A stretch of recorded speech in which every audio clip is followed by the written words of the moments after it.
So data debaters, you have 5 minutes and it starts now.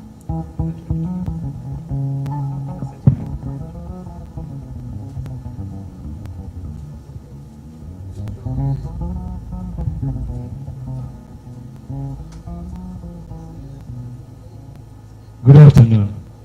Good afternoon again. In front of you, the data debaters. We are a group of 5.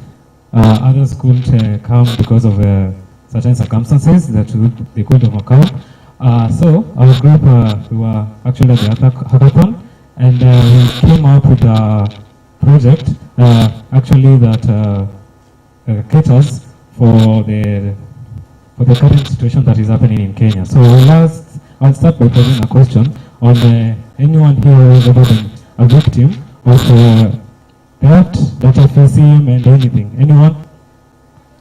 Anyone who has ever been a victim of theft, data theft, identity theft, phishing, scams, social engineering, as in kudanganywa nipe data yako and stuff. So our project actually came out, we decided to digitize this program by creating a website on where we can edit and we can enable users to know when their data has been used for certain malicious purposes. So, for example, in our recent occurrence here, WorldCoin, where people didn't know which data was important to them. So, this is what encouraged us to do our current project. So, I would like to read out our problem statement actually handled. Our problem statement actually handled on what our problem actually was social engineering and data protection. And our solution was from the data subject was the Kenyan citizen.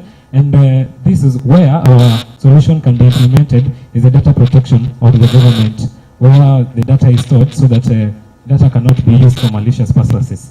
And so I would like to move on to where our actual our demo works. So it will have a web page on where it's connected to our SQL database where the data is stored, and we'll have a citizen where he has an account to the database. To the website. When you log into the website, you'll have an authentication on who are you to what data have you stored in the database, and we're also limiting whether that party can come directly to the citizen and ask for some data which the data subject doesn't know which data to give. So we're directing that party to the government so that he can request the data from the citizen indirectly, but the citizen will be notified on an SMS that your data is being used. So I would like to illustrate a demo on how it actually works. So first we'll have a login page and a registration. First you have to register to feed in your details. So this is for the people, let's say there was a survey they wanted to collect data, but the person was not available to collect the data. So you'll have to feed in the details, and then it will be updated with time. So when he feeds in the details, let's say on the age, the person has to be above 18 to register for the moment, but it is still under construction. He feeds in his details, and then it will direct him back to the login page so that he can authenticate himself to log into our website. So let it finish. So it's a pre-recorded demo. So when it is done, it will take you back to the login page where you feed in that's what the data that we fed into the database in the registration. So you'll use the ID number to authenticate him. So when you enter our website, that's how it looks. So there's a citizen and the third party. The citizen will actually see what data is in the database by keying in his ID number so that he can search for what the data is in the database, but it also have later in regarding to the database what that was there. When he feeds in, when he's already done, the company that wants to conduct a survey will come, we create an API so that he cannot see the entire data or what it is researching. So it will count for him, for the people with the certain data so that he can request an email, he can request the data.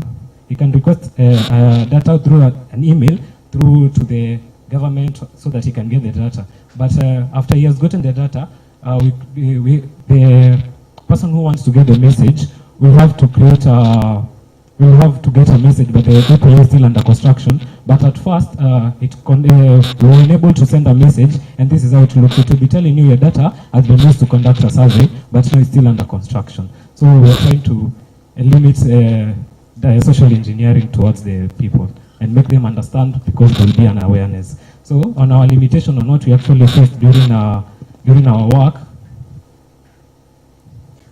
on our limitations, it was a geographical restriction, because it's not actually, no, it's limited in Kenya, because it's based on our government. We are trying to solve what is happening in Kenya, and actually the other limitation was also to create the API for the third party where to get the message. Is still under construction at the moment.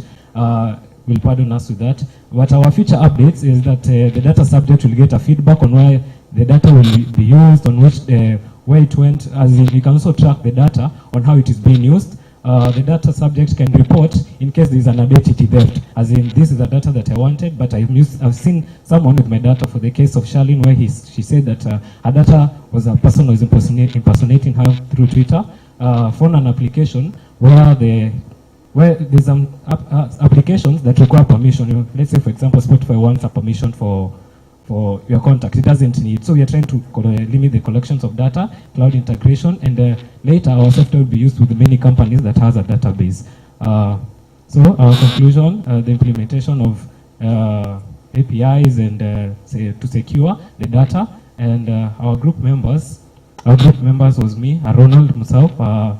I'm a front-end developer. Fatma deals with cybersecurity. Maurice, cybersecurity. Emmanuel deals with the front end, and Cyrus deals with the back end. Thank you. Let's appreciate them. Najua wengine hatujaelewa kitu, yes. It sounds very complicated, yes. But it's a solution that is there to help you. So in case you want to know more info or you want to partner with them, they're going to be here. So make sure you reach out.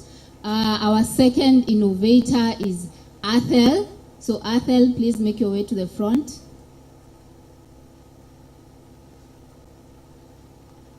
Quickly, please. Let's appreciate them as they come.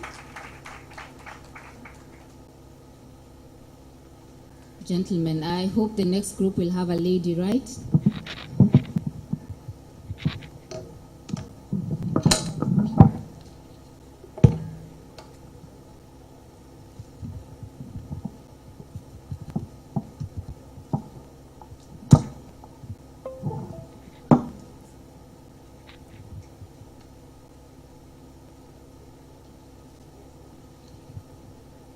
Good afternoon, everyone. My name is Robert Nguma. This is my partner, Ivan Gary. We are from Athel Technology. About 20 years ago, my mother is a chef. So about 20 years ago, she was cooking for schools. That was his main business, yeah? So she was using charcoal as a means of fuel and gas. But a certain day, she didn't have availability of charcoal, so she was using gas, and in the middle of cooking, the gas depleted. And here she was supposed to deliver 100 children their meal for the lunchtime, and she couldn't be able to achieve. And I could literally see her tears coming down her eyes. And as a child, seeing your mother having tears is the most painful thing that can happen. And I lived each day trying to figure out a way I can be able to solve this issue, not just for my mother, but for every woman in Kenya. The problems that people have in the cooking fuel in Kenya are basically with charcoal is the problem of deforestation. We are cutting a lot of trees to achieve the cooking fuel that Kenya people want. And it brings a lot of health issues from the carbon emission. And you can see other alternative type of energy that people are trying to use is electricity, and it's very expensive for them. Our main competitors are the charcoal, whereby 60% of people in Kenya are actually buying charcoal. And you can see in the initial purchase is 240 for 3 kgs in Mombasa. And by the purchase of them in 12 months, they'll be using 86,400, and in a period of 5 years, they'll be using 432,000. And the list goes on with the gas, electricity, and kerosene. And for us, with the solar cooker, we are using 65,000, That includes the solar panels, solar battery, and the cooker itself. So what are we bringing to the table? Atel Technology has a product called the Ecompishi. This is it. And you connect the solar cooker to the panel and the battery, and you can actually cook with the use of the solar energy, which is abundantly found every single day. And why the Ecompishi? You don't have to purchase cooking fuel again. Just purchase the solar cooker and you can actually cook for free. Our business model includes the B2C, whereby we sell the products through Jumia and Kilimall, and we have the B2B, whereby we are partnered with some NGOs in Isiolo, and we are also going to partner with some institutes, whereby I'm from JKUAT. We used to use Koil Muito, whereby we used to cook ugali late night, and in the morning you have to wake up at 3 to study, so you have to boil some coffee so that you can study, and the electricity bills escalate. And we also have a monthly installment that we are coming up with, whereby we install the token. You have to pay like 100 shillings, then you cook with the solar cooker, and when you complete the payment, the cooker is yours. You just have to continue using it. Our market opportunity, we are targeting 12 million households in Kenya. Out of the 12 million, 50% are small householders. And out of the 50%, 10% are ready clients to purchase the solar cooker. Since we started the company in 2019, our social media has gone up, and you can see clients are actually trying to figure out what's the solar cooker, where can we find it. So we can say we are actually having the best targets and the correct market. What we are trying to do and achieve is to supply the solar cooker in every part in Kenya.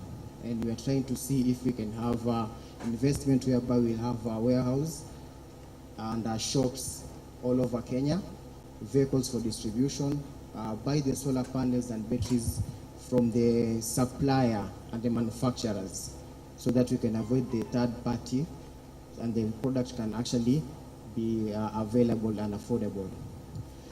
Currently, the product is 3,400, but don't be shocked. We are coming up with the installment platform, whereby you can actually pay 100 shillings and you can cook with the product.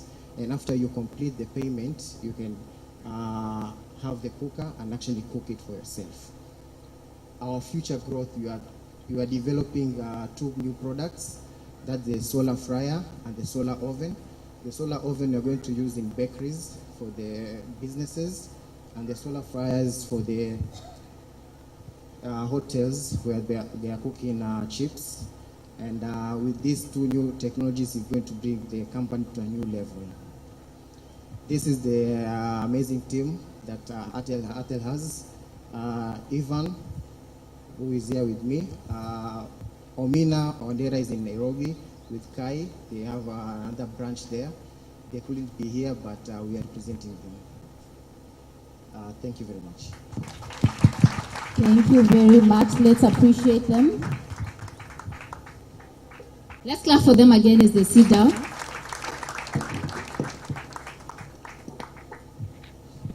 I know some of you are wondering what happens when the blue economy is coming down. How do you use the cooker?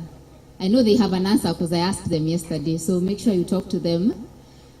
So we have a third innovation, but before we get to the third innovation, the Blue Economy Innovation and Investment Summit could not happen without the incredible hubs and partners of Sote Hub.